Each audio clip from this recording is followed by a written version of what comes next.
lebih nggak terlalu jauh dengan video vlog sebelumnya tentang uang prestasi versus penipuan. Nah, kali ini bukan versus lagi, tetapi ada pertanyaan dari teman-teman sebelumnya dari masyarakat.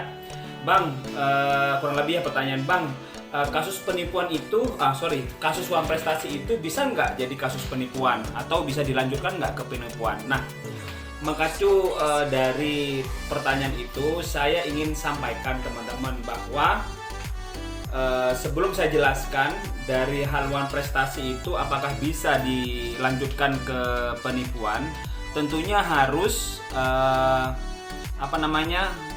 memenuhi unsur-unsur apa itu uang prestasi dan juga penipuan.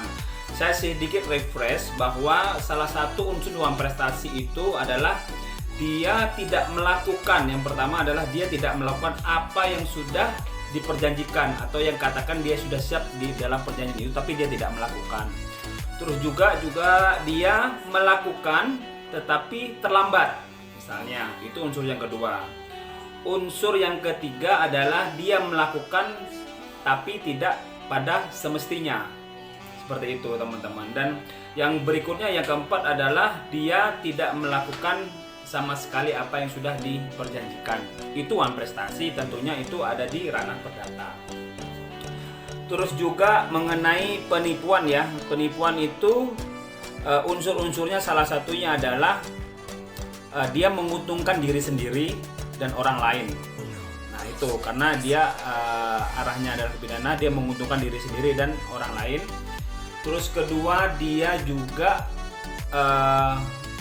menggunakan cara tipu muslihat, seperti itu, baik itu kata-kata berbohong misalnya, tentunya dengan tipu muslihat. Terus yang berikutnya, penipuan itu dia menggerakkan orang lain untuk melakukan, misalnya menagih utang atau menagih piutang, kurang lebih gitu teman-teman. Itu adalah unsur-unsur dari penipuan. Nah, kaitannya dari pertanyaan tadi, apakah uang prestasi itu bisa mengarah ke penipuan? Tentunya gini, saya mau mengambil sebuah contoh, misalnya si A ya, kita kan contoh ya, si A itu berhutang kepada si B, memberikan sebuah uang, katakanlah 100 juta dalam waktu tertentu, misalnya katakanlah 6 bulan atau 1 tahun, katakanlah 6 bulan. Tetapi pada masa perjanjiannya, di mana dia si B harus membayar kepada si A, dia melakukan pembayaran, tapi dia menerbitkan sebuah cek. Menerbitkan sebuah cek yang mana misalnya si B itu tahu bahwa cek itu tidak ada isinya, tapi dia masih tetap terbitkan. Nah, itu dia sudah tahu tapi dia tetap terbitkan karena tahu bahwa si A nanti akan mencairkan, itu pasti kosong. Nah, tentunya itu dia bisa masuk ke ranah pidana atau ke penipuan karena dia menggunakan cara tipu muslihat. Itu teman-teman. Lain halnya jika si B menerbitkan cek, dia betul-betul tahu bahwa cek yang dia tanda tanganin yang akan diberikan kepada si A itu awalnya ada isinya, seperti itu, tetapi tidak bisa dicairkan misalnya karena mungkin ada suatu dan lain hal seperti itu, tapi dia betul-betul tahu itu ada isinya.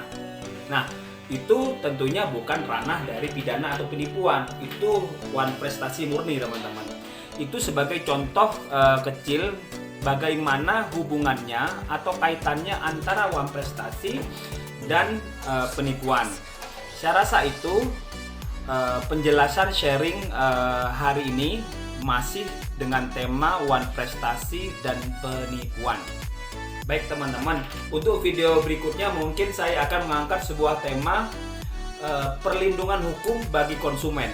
Konteksnya mungkin bisa jadi ada hubungan dengan uang prestasi di sini ya. Yang pasti bagaimana perlindungan hukum yang diberikan kepada konsumen. Konsumen itu luas, baik itu dari sisi jual beli, apakah itu dari sisi properti misalnya, itu yang akan Ricky akan sampaikan sharing nanti sebagai pengetahuan dan wawasan hukum kita semua. Terima kasih atas perhatiannya.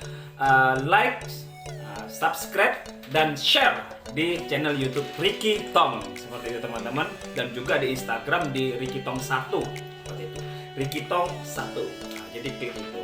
Terima kasih atas perhatiannya, sukses buat kita semua. Terus jaga kesehatan, jaga prokes, jaga jarak selama masa pandemi kayak gini. Sukses selalu buat kita. Semangat.